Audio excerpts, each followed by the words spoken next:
I want to preface this with an observation, and that is a decade before Adam Smith wrote The Wealth of Nations, which started the field of economics, he wrote A Theory of Moral Sentiments.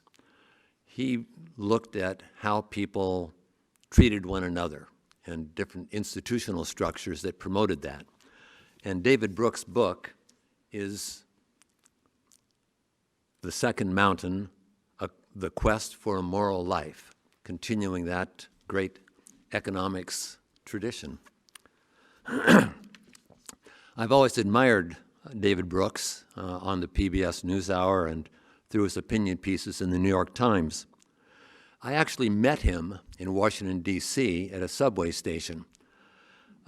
He was shorter than he seems on TV, and I asked, "Are you David Brooks?"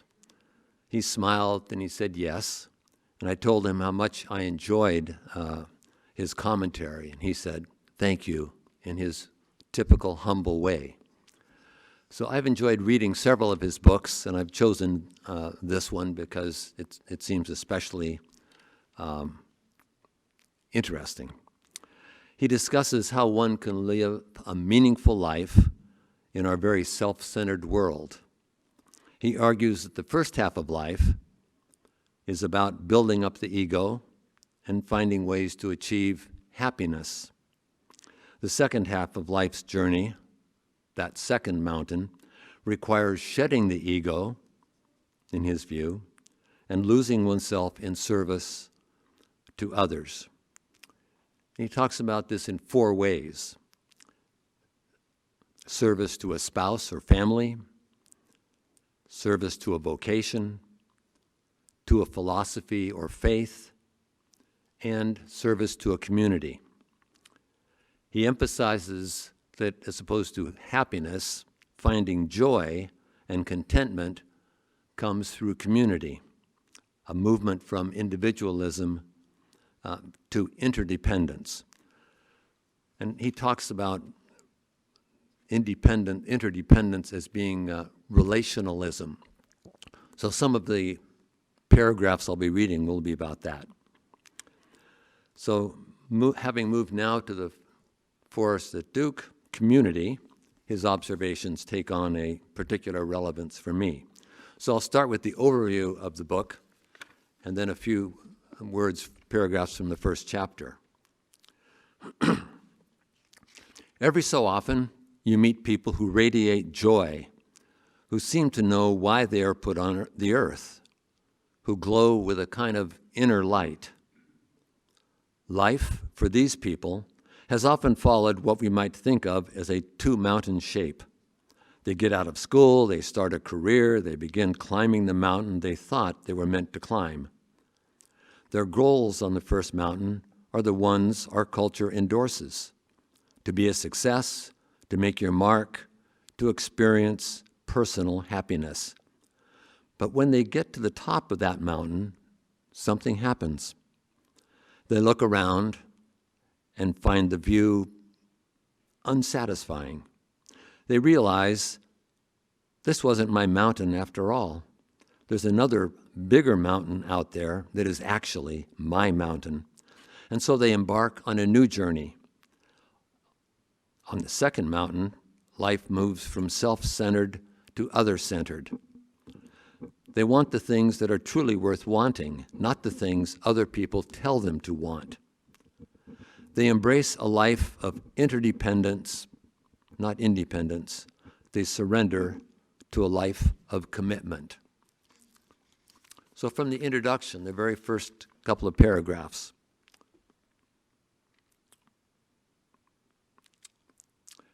Every once in a while, I meet a person who radiates joy.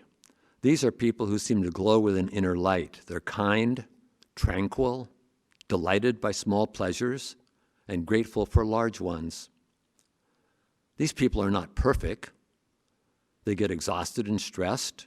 They make errors in judgment, but they live for others and not for themselves. They've made an unshakable commitment to family, a cause, a community, or a faith. They know why they were put on this earth, and derive a deep satisfaction from doing what they have been called to do. Life isn't easy for these people. They've taken on the burdens of others, but they have a serenity about them, a settled resolve. They're interested in you, make you feel cherished and known, and take delight in your good. When you meet these people, you realize that joy is not a feeling. It can be an outlook. There are temporary highs we all get after we win a victory, and then there's another kind of permanent joy that animates people who are not obsessed with themselves, but have given themselves away.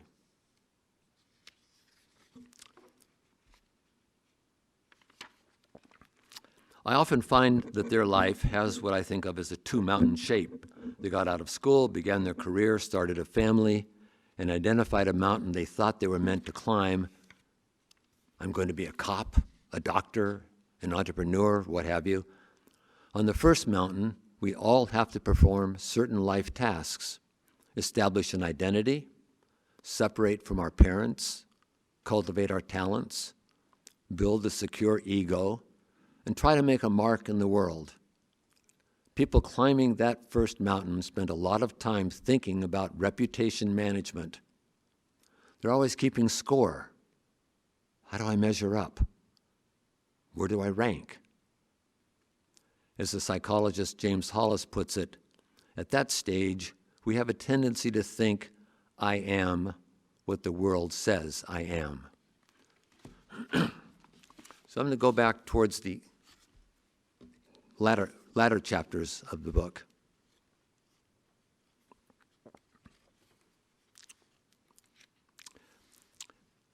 There's a long section on stages of community building, but I really like his sense of what he calls the thickening.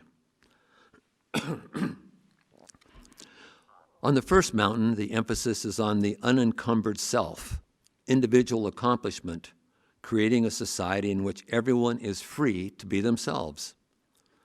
This is a fluid society, and over the short term, a productive society, but it is a thin society. It is a society in which people are only lightly attached to each other and to their institutions. The second mountain society is a thick society. The organizations and communities in that society leave a mark. And so I've been thinking a lot about what makes an organization thick or thin. The thick communities have distinct culture, the way the University of Chicago or Morehouse College, the U.S. Marine Corps do. A thick institution is not trying to serve its people instrumentally to give them a degree or simply to help them earn a salary. A thick institution seeks to change the person's whole identity. It engages the whole person, head, hands, heart, and soul. Thick institutions have a physical location, often cramped, where members meet face-to-face on a regular basis, such as at dinner table or a packed gym or an assembly hall. Such institutions have a set of collective rituals, fasting or reciting some creed in unison or standing in formation. Think of the military there. They have shared tasks, which often involve members closely watching one another, the way hockey teammates do to observe one another on the ice. In such institutions, people occasionally sleep overnight in the same retreat center or facility so that everybody can see each other's real self before makeup and after dinner. Such organizations often tell and retell a sacred origin story about themselves. Many experienced a moment when they nearly failed, and they celebrate the heroes who pulled them from the brink.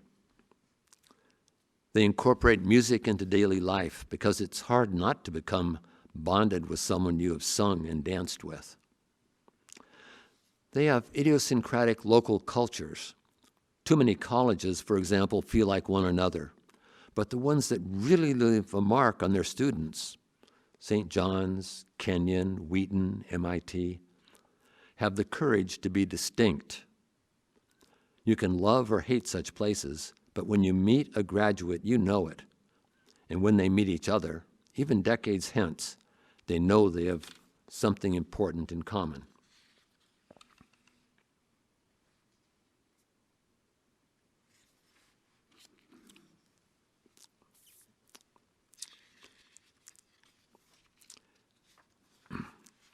In the concluding chapter, and I'll mainly draw from that, he is addressing this issue of a society that focuses on relations rather than on hierarchies or hyper-individualism.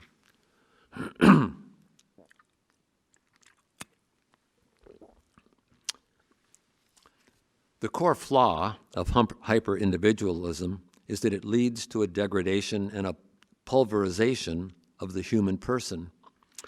It is a system built upon the egoistic drives within each of us. These are the self-interested drives, the desire to excel, to make a mark in the world, to rise in wealth, power, and status, to win victories, and be better than others. Hyper-individualism does not emphasize, and eventually does not even see, the other drives, the deeper and more elusive motivations that seek connection, fusion, service, and care. These are not the desires of the ego, but the longings of the heart and soul, the desire to live in loving interdependence with others, the yearning to live in service of some ideal, yearning to surrender to the greater good. Hyper-individualism numbs these deepest longings. Eventually, hyper-individualism creates isolated, self-interested monads who sense that something's missing in their lives, but cannot even name what it is. The hyper-individualist finds himself enmeshed in a network of conditional love. I am worthy of being loved only when I have achieved the same status or success the world expects of me. I'm worthy of love only when I can offer the other person something in return. I am what the world says about me. In the end, hyper-individualism doesn't make people self-sufficient and secure. It obliterates emotional and spiritual security by making everything conditional. It makes people extremely sensitive to the judgments of others and quick to take offense when they feel slighted.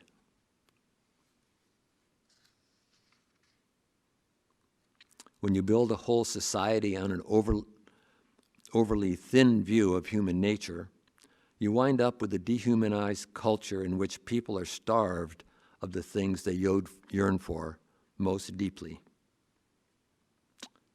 Hyper-individualism leads to tribalism. People eventually rebel against the isolation and meaninglessness of hyper-individualism by joining a partisan tribe.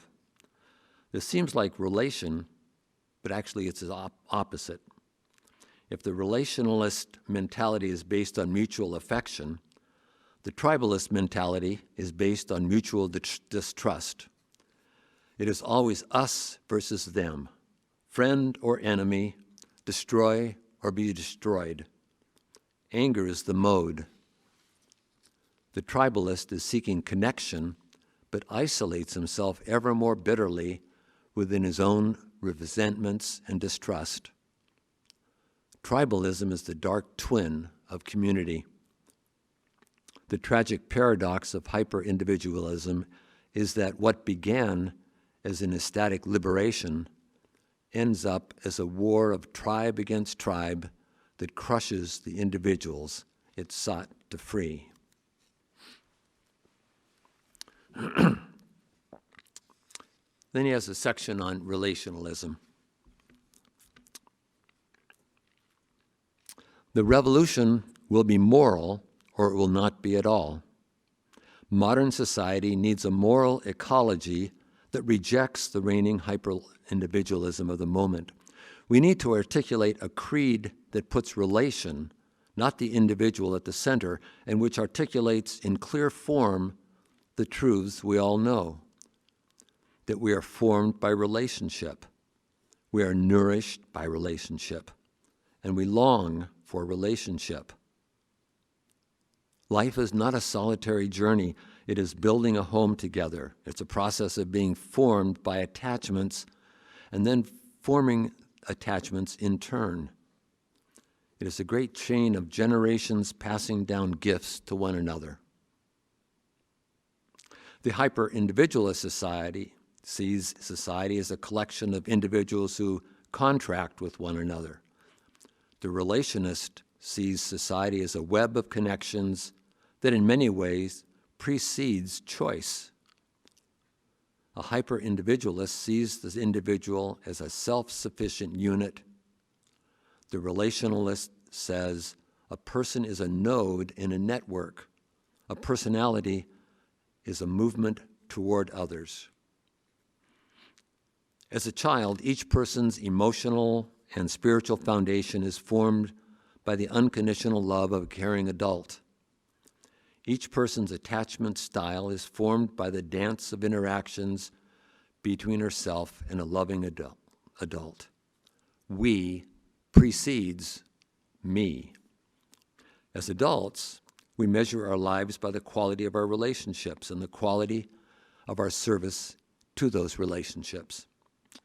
Life is a qualitative endeavor, not a quantitative one. It's not how many, but how thick and how deep. Defining what a quality relationship looks like is a central task of any moral ecology. The best adult life is lived by making commitments and staying faithful to those commitments. Commitments to a vocation, to a family, to a philosophy or faith, to a community. Adult life is about making promises to others, being faithful to those promises. The beautiful life is found in the mutual giving of unconditional gifts. Relationalism is a middle way between hyper-individualism and collectivism. The former detaches the person from all deep connection. The latter obliterates the person within the group and sees groups as faceless herds. The relationist sees each person as a node in a thick and enchanted web of warm commitments. She seeks to build a neighborhood, nation, and a world of diverse and creative people who have made commitments in a flowering of different ways, who are nonetheless bound together by sacred cords. Relationalism is not a system of ideas. It's a way of life.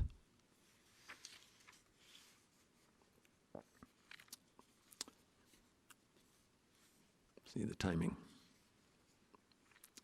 The movement toward becoming a person is downward and then outward, to peer deeper into ourselves where we find the yearnings of others, and then outward in relationship toward the world. A person achieves self-mastery for the purpose of self-giving.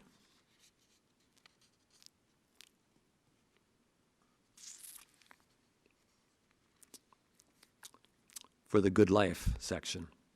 The person makes his commitments maximal commitments. He doesn't have a career, he has a vocation. He doesn't have a contract marriage, what's in it for me. He has a covenantal marriage, I live and die for you.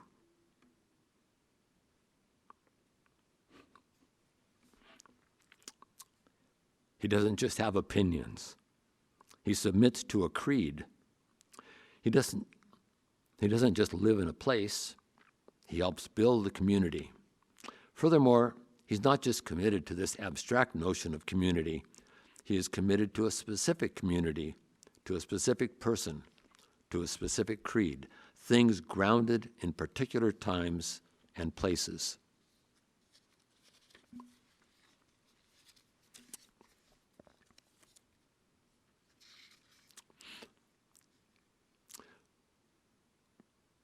When people in community cultivate caring relationships and do so repeatedly in a way that gets communicated to others, then norms are established. Trustworthy action is admired. Empathy is celebrated. Cruelty is punished and ostracized. Neighborliness becomes the default state. An emergent system, a culture, has been created that subtly guides all members in certain directions. When you create a norm through the repeated performance of some good action, you've created a new form of power. People within a moral ecology are given a million subtle nudges to either live up to their full dignity or sink to their base cravings. The moral ecology is the thing we build together through our daily decisions. A good society is like a dense jungle. There are vines and intertwining branches. There are enmeshed root systems and connections across the canopy. There are monkeys playing in the treetops. The butterflies are darting below. Every creature has a place in this great ecosystem. There is gorgeous diversity and beauty and vitality. A good person leading a good life is a creature enmeshed in that jungle. A beautiful life is a planted life, attached but dynamic. A good life is a symbiotic life, serving others wholeheartedly and being served wholeheartedly in return. It is daily acts of loving kindness, gentleness and reproach, forbearance after insult. It's an adventure in mutual care, building and exploration. The question is not who I am, but whose I am. Most of us get better at living as we go. There comes a moment which may come early or later in life, when you realize what your life is actually about. You look across your life and review the moments when you felt more fully alive, at most your best self. There were usually moments when you were working with others and in service of some ideal. That is the agency moment. That is the moment when you achieve clarity about what you should do and how you should live. That is the moment when the ego loses its grip. There's a sudden burst of energy that comes with freedom from the self-centered ego. Life becomes more driven and more gift. That is the moment when life comes to a point. When you see people at that point, you realize they have an interior stronghold of values and devotions against which even the threat of death could not prevail.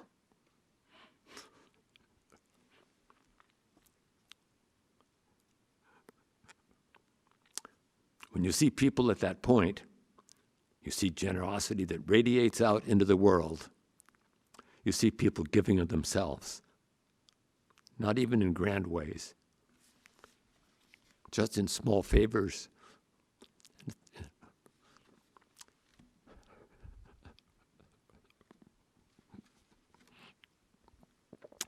And thoughtful considerations. This is how the jungle becomes thick and healthy. When you see a group of people in that state, you may not see individuals, but a people, a community, a flourishing society where people help one another.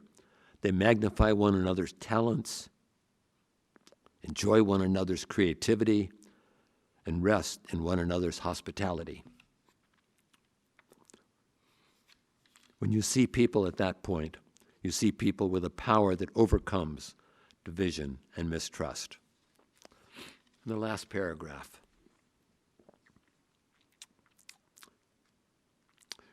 You realize joy is not just a feeling, it is a moral outlook.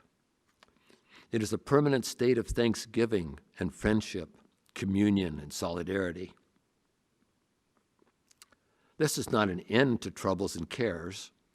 Life does not offer us utopia, but the self has shrunk back to its proper size.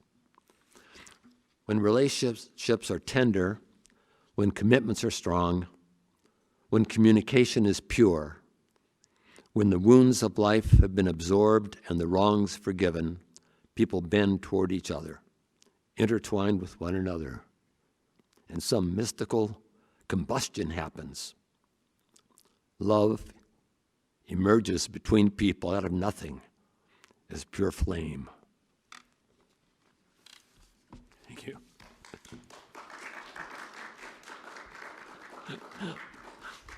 I do recommend the book.